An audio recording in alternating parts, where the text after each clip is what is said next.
Oh, hello there. I'm Ron Cook. Welcome to my workshop. I'm really glad you could drop by. Pardon the mess. Some have jokingly said that all I do is make sawdust for a living, but from this sawdust has come some very sweet sounds and a lot of music. What I'd like to do today is tell you a little about some of the instruments I build. I will cover the history and construction of 3 of them: the mountain dulcimer, mountain banjo, and guitar. I should tell you first that I come from a long line of artists, musicians, and woodworkers, going back to my great-grandmother, who was a very talented, self-taught painter, up to my brother, who was a fine caricaturist and artist. Nearly everyone in both sides of my family played music, mostly piano, but my father was a drummer in 1920s and early 30s dance bands. He was also a fine carpenter and woodworker. I'm very fortunate to have been able to combine all these inherited abilities into my craft, being an artist who can build stringed musical instruments. My interest in building instruments started with the mountain dulcimer over 30 years ago. That was in the early 1970s, about the same time I became a carpenter. During my whole musical past, my interests have been rather eclectic, to say the least, ranging from folk and rock music to international and experimental, and to classical, mainly of the medieval, Renaissance, and Baroque periods. Not only did I enjoy the music, I wanted to know what instruments the music was created on and how those instruments influence those we play today.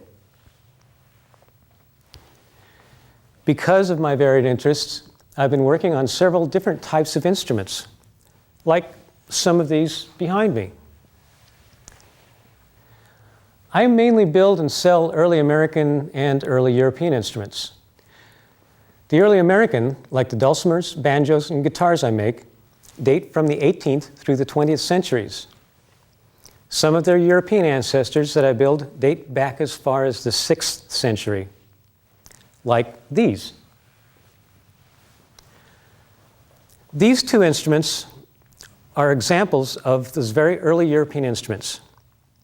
Even though they look a little different, they are both called rotes. The rote is a type of lyre, which is a small handheld harp. It seems that these were the guitars of that age, around the 6th and 7th centuries, and were carried by soldiers and sailors wherever they were sent.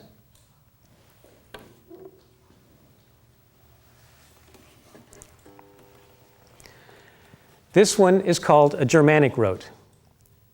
It's called that because of where the 6th century original was found, in a warrior's grave in the Black Forest in Germany.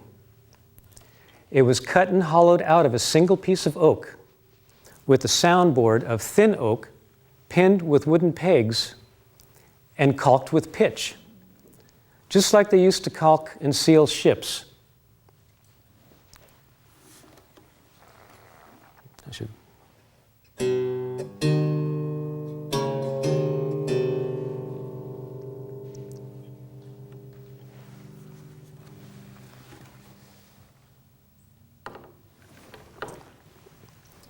This one is called a Saxon rote. The 7th century original of this was found in a buried Viking ship on the eastern coast of England in a place called Sutton Hoo. Those remains are on display in the British Museum in London. No one really knows how rotes were tuned or played, because that's all been lost to history. A few old paintings and statues have survived showing these instruments, but none depict a consistent playing style. They are all held differently. Because of this, modern players can tune and play these any way they want. You can tune to a chord, or dampen the strings, like this, or tune to a simple scale and pluck, like this.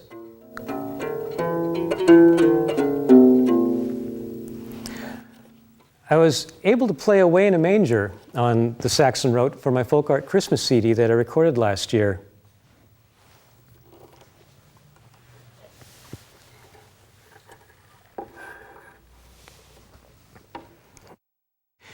You might notice the similarities between the 7th century Saxon rote and this instrument, a 13th century crowd, more commonly known as an English crowd.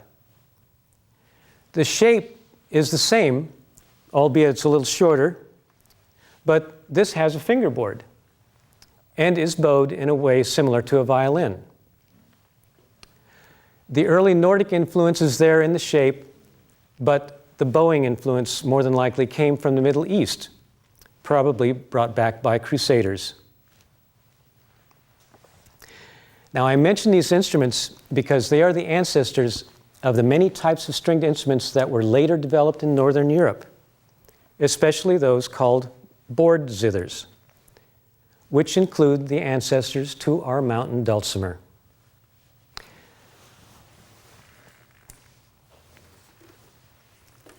This is a mountain dulcimer. It's also called the Appalachian dulcimer or lap dulcimer. Officially, it's from the family of board zithers because they're often shaped like long boards, and from the subfamily of fretted zithers. Now, the board zithers include those long Chinese and Japanese koto-style instruments, as well as the Middle Eastern and Western hammered dulcimers, and even the more recent autoharp. Fretted zithers include the mountain dulcimer because of its fretted fingerboard and all of its direct ancestors, which I'll explain about in a few minutes.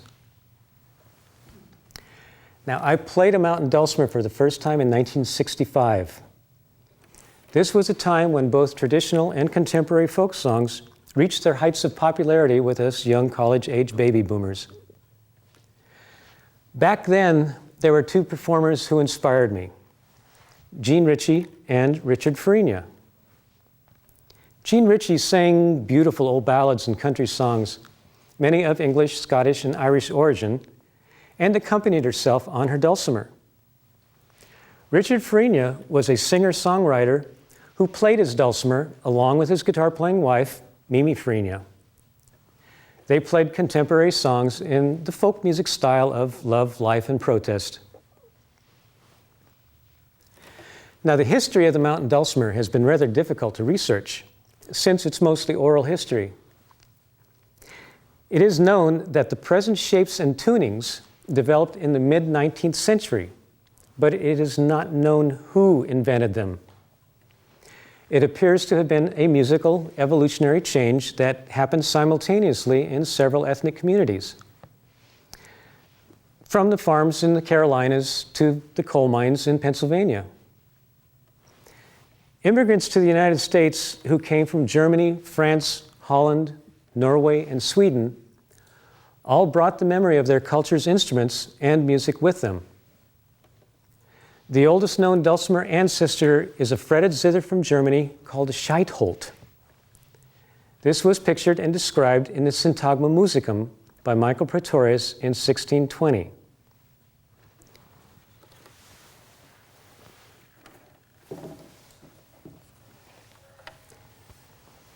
It's very similar to this later French version called the Épinette de Vosges.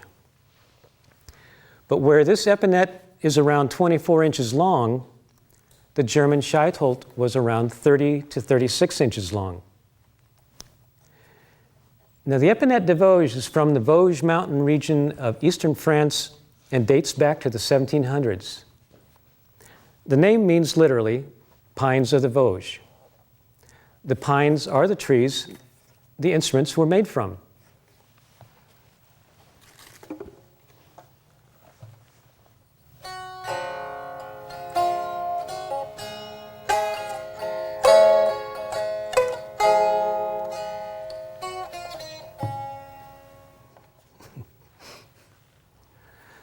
Mine here is made of applewood from a tree a neighbor cut down. The Dutch and Swedish had a larger, wider version called the Hummel. Now, this one had up to 8 strings, but still had only one pair or a set of 3 to play melody on. The other strings were used as drones, And instead of a long, straight-sided box, like the Scheitelt and the Epinette, a single bout, or bulge, was added to one side, probably to help increase the volume. And the Norwegians had a much larger version called the Langilek. These were up to 4 feet long, with 8 or 10 strings, and were played mainly on the tabletop. Again, a single pair or set of 3 strings were fretted for the melody, and the rest were drones or bass accompaniment.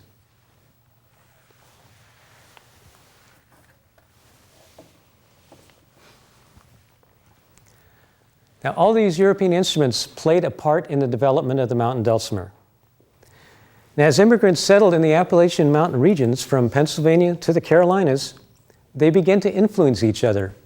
And around the mid to late 1800s, the dulcimer shapes we know today emerged. Now, there are as many shapes and styles of dulcimers as there are players and craftsmen.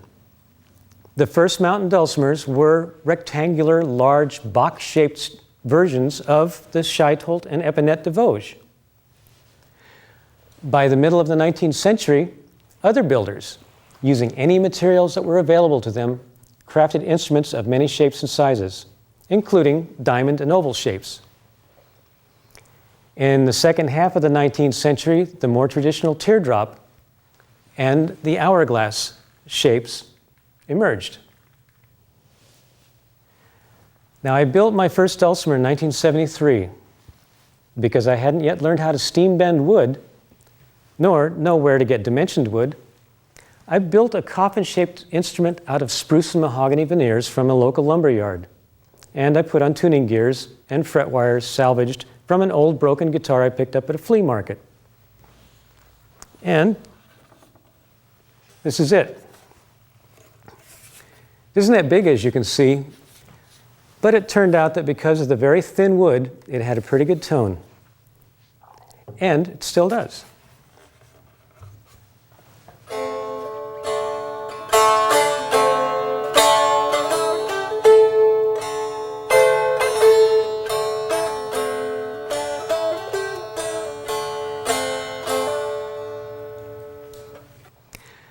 About the same time I built my coffin dulcimer, I began to get interested in early music.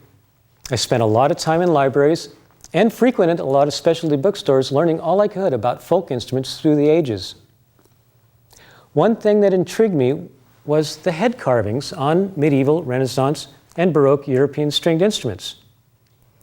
I decided to apply that style of carving to the next dulcimer I built, which is this one here.